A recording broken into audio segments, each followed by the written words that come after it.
Desensitized is a channel that celebrates fandoms in whatever form they may take.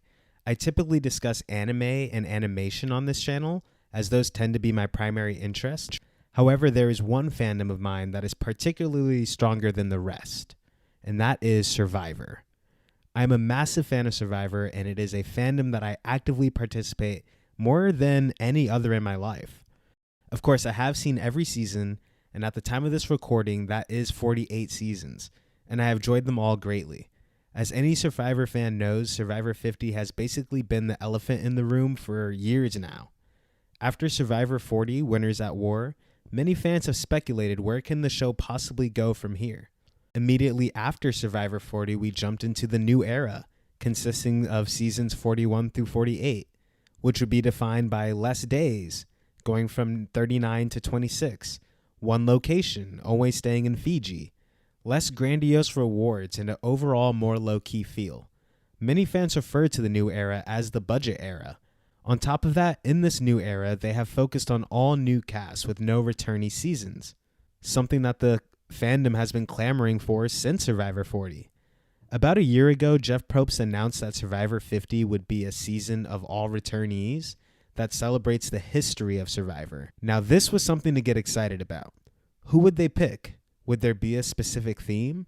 Will it still be 26 days? Will it include any winners? All these questions and more have been swimming around in my head for months since Jeff confirmed that, and it is my goal in this video to get to the bottom of all of that. Now that the cast has been officially confirmed, in this video I would like to go through the cast list to discuss the good, the bad, and the WTF of what will be our Survivor 50 cast list. Before we dive in, I'd like to highlight we actually have 24 contestants competing on this season, an unprecedented amount of players, which is something that I'm actually excited about. But it does beg the question, how will the season work if there's 24 players over the course of 26 days? The production would either have to significantly ramp up the pace of how players are booted out or increase the amount of days that they are on the island. I really hope they go with the latter. More days is something the community has been demanding for a long time now, especially with the inclusion of so many old era players who will have to adapt to a new era game.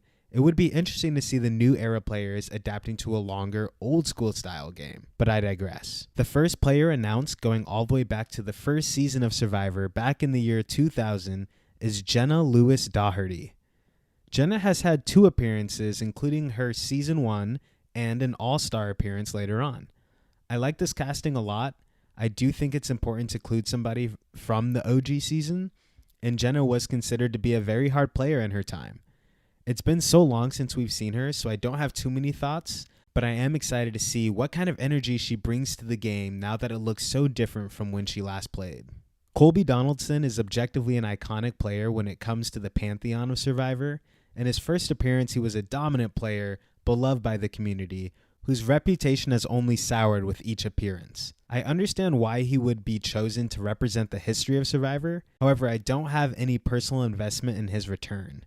I feel like I've seen everything I need to see out of Colby, and his last appearance left a bad taste in my mouth. I'm surprised that they would cast Colby without casting Jerry, but if I'm being honest, I don't need to see her play again either.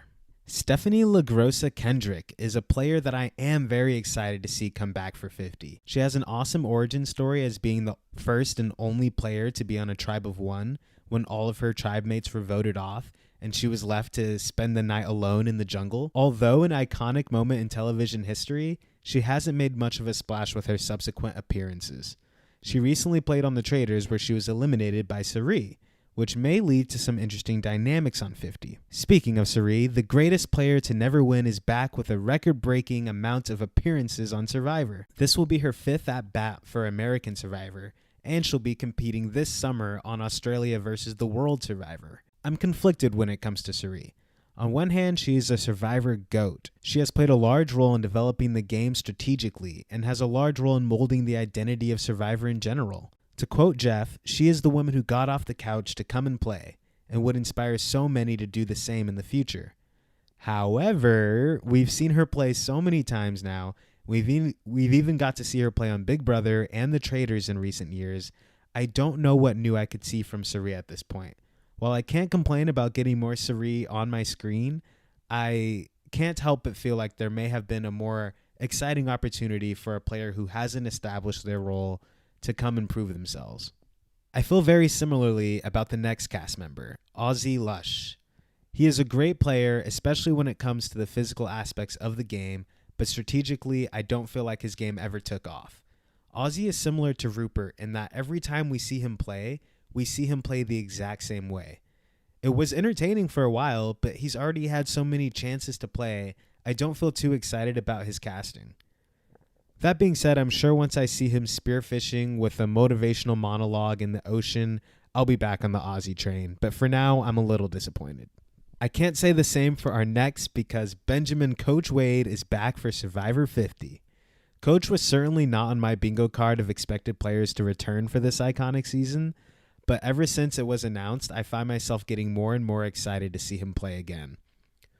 Coach is definitely one of the greatest casting choices that Survivor has ever made, and can't help but make for great TV. Sure, we've seen Coach play the game a lot at this point, but he brings something to the table that nobody else can. Blind confidence. At times I've laughed at Coach, at times I've laughed with him, and he's even emotionally impacted me to the point where I've cried. The Dragon Slayer is back, and I can't wait to see him in action. Aubrey Bronco is a very questionable casting choice in my mind. She certainly has made an impact over her 3 appearances, but I don't feel like either of her subsequent appearances touched the game that she played in her first time. She does have a reputation of being a very smart strategist, but I don't feel like there's much to her story to get particularly excited about. I wouldn't say I'm mad at this casting choice, but I'm not very excited about it either. Chrissy Hoffback is a casting choice that I never saw coming. Sure, I've heard her name thrown around over the years as a potential returner, but I always felt like they missed the boat on her. She was the first woman to win 4 individual immunities and even made it to the final 3 that season. This will be her first time returning, and I think that she's someone who will fly under the radar. I don't have too much else to say on her, but I'm sure that she will make a big splash on Survivor 50. Christian Hubicki is my number 1 favorite casting choice on this list and is one of 3 players returning from the David vs. Goliath season. Christian made a huge impression as a genius numbers guy with a quirky and witty sense of humor. Anytime he is on podcasts talking about Survivor, I have so much hearing his perspective and his statistical analysis and breakdowns. I can't believe it's taken Survivor this long to get him back on our screens, but I'm so excited to see him back for Survivor 50. I'm calling it right now. Christian Hubicki is my winner pick. Also from David vs. Goliath, we have Angelina Keeley returning.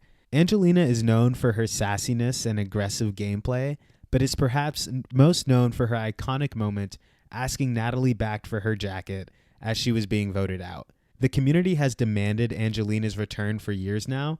It's not one that I'm personally as excited about, but I'm sure that she is going to bring a lot of chaos and fun back to the game. One of the most shocking casting choices is also from David vs. Goliath in the form of Mike White, also known for being the creator of White Lotus.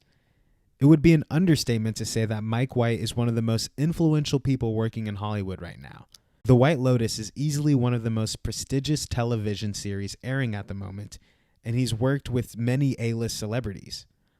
Bold choice, but also a loaded one, since Mike has a history of putting former players into his show, something that I'm sure is bound to affect how players treat him in the game. Beyond that, he's a very fun and super likable character with a lot of attitude and spunk, and so I am very excited to see him return. I'm just very shocked that they made that choice. Rick Devens is a player who made a huge splash on his first appearance. Not only was he responsible for many great confessionals and being a great narrator of the game, he had great idle moments, and he was the first victim of somebody sending themselves into forced fire making to take another player out. He is a player who is historied with iconic moments. He even went on to co-host the first season of the On Fire podcast with Jeff Probst himself, and is a name that's loomed over the Survivor community for a few years now. Devens wouldn't have been my first choice for Survivor 50, but I am excited to see him bring some of that positive energy back to our screens. If he makes it far, I predict that he will become one of the hugest names in the Survivor world. Getting into the new era and representing Survivor 41, we have Jonathan Young returning. He's a physical beast who made a strong impression with audiences in his first season. Although his stature thrives in the pre-merge with group challenges, he never performed particularly well when it came to the individual immunities.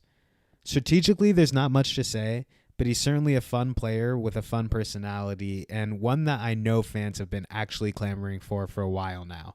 So, hey, Jonathan Young, can't wait to see you back. Representing one of two players from Season 45 and our first winner on this list, we have Dee Valladares. Dee is largely known for having one of the most dominant wins in the new era and debatably one of the best wins in Survivor history. She was also involved in a showmance and dominated not only the strategic and social game, but also the physical challenges. Dee is a very worthy player to return to Survivor. I personally was hoping not to see any winners return for Survivor 50, but I'm sure that she is a great choice who will come to play hard. Also from Survivor 45, we have Emily Flippin. What the flip? With one of the more mind-boggling choices for the Survivor 50 casting, she was a fun player with an interesting story arc, going from being loud and abrasive, evolving to being more socially fluent. I would love to see her return in general, but she is not what I would have had in mind for 50. I don't think that there's much that stands out about her game that would warrant this spot. It's not that I'm not excited to see Emily back, I'm just questioning their choice for this casting in particular. Genevieve Mushaluk is from Survivor 47, and she will also be returning for 50. I'm very high on Genevieve overall. She was considered a strong player with a balanced game during her season. I don't have that much to say on her, other than her legacy is that of an intense rivalry between Rachel, who won that season. She's a player that can likely fly under the radar, at least for the pre-merge, and has strong upside as a potential winner. Representing Survivor 46 in one of my favorite seasons in the new era, we actually have three players, Tiffany being the most controversial one of the three in my opinion. This one, like Emily, is a total surprise to me. This is a player who I would love to see play on a second chance season, but really, Survivor 50? I don't see how she made it onto the 50 cast when we have players like Carolyn or even Say from 48 who didn't make the cut. She was a strong player but didn't make it too far and isn't known for any major moves. I suspect her inclusion has more to do with bouncing off of the other players from her season than are her individual merits. That being said, she is another player that will likely fly under the radar and has a good chance of actually winning. Watch out, Santa Claus, because Christmas might be getting canceled after Survivor 50 because Q Burdett is back. This was one of the more expected casting decisions for 50. Q is an absolute walking icon and is known for so many funny moments from his season. From his canceling Christmas catchphrase or saying big mistake when anyone slightly goes against him, all the way to his iconic Q skirt fashion choice. I can't wait to see Q shake it up on Survivor 50. There's so many old school era players that I'm excited to see be forced to interact with Q, because he's really just like a hurricane, and if you get close to him, you'll be swept up in his wake. Also from Survivor 46, we have Charlie back. This is another one of my favorite casting choices on this season. On his season, Charlie was my winner pick, and I believe he was robbed of his win. Kenzie ended up just beating him in the final tribal by 1 vote. In my eyes, it was clear that he was the better physical and strategic player, but it seems like his social game must have been lacking because she just was able to squeeze out the win ahead of him. I knew that he would be back on our screens at some point, and I'm very hyped to see them bring him back for Survivor 50. Shockingly, we have 3 players returning from Survivor 48, which is the most recent season that aired. This is surprising because from what I've seen online, this was a very poorly received season. A lot of people have critiques that it was a little boring. It's one that I enjoyed a lot, but I definitely see those critiques overall. The first of these players that will be back is Joe Hunter. He played a dominant game in 48 and was commonly expected to be the winner. He ultimately only received 1 vote, but he made a huge splash with his connection with Eva and his physical domination in the game. He's strategically weaker than most, but I think that fans will be excited to see him for sure. Camilla coming back was a total shock for me, as she was not even on my radar as a potential 50 returner. She played a great strategic game, and is another player who could definitely slip under the radar and make it very far. I just don't have much to say other than that I'm excited to see how she's going to shift her game after having such a big narrative on 48. Kyle, being the winner of Survivor 48, will also be back for 50. He, more than any of the players, has the odds stacked against him. Not only will he be the most recent winner of Survivor, especially from the point of view of everyone who will be on the island, but he will be playing with his #1 ally in Camilla and his best friend in Joe. No doubt he will be targeted early in the game, but I'm excited to see if he can navigate his way through it. At the time of this recording, there are 2 more slots that have not been revealed from Survivor 49. Since we don't have those revealed, I don't have too much to speak on that at the moment. Overall, I'm very excited about the casting for Survivor 50. I do think that there's areas of major snubs like Jam Jam, Carolyn, and Rob Cesternino, just to say a few, but there are still many players for me to get hyped about. In my mind, Survivor 50 can't come sooner, and I'm so excited to celebrate what will be 25 years of a great game. What do you think of the Survivor cast? Are there other players that should have been included that were overlooked? I have a lot of thoughts on Survivor in general, so if this video does well, I'd be happy to dive into more topics, like getting into all of the major snubs for Survivor 50 and other Survivor greatness. But I would love to hear what you have to say. I know that this cast is going to be crazy, but I'm also positive that it's going to be a lot of fun. Let me know what you have to say down in the comments section. As always, my name is Darius Cook, and remember that I love you.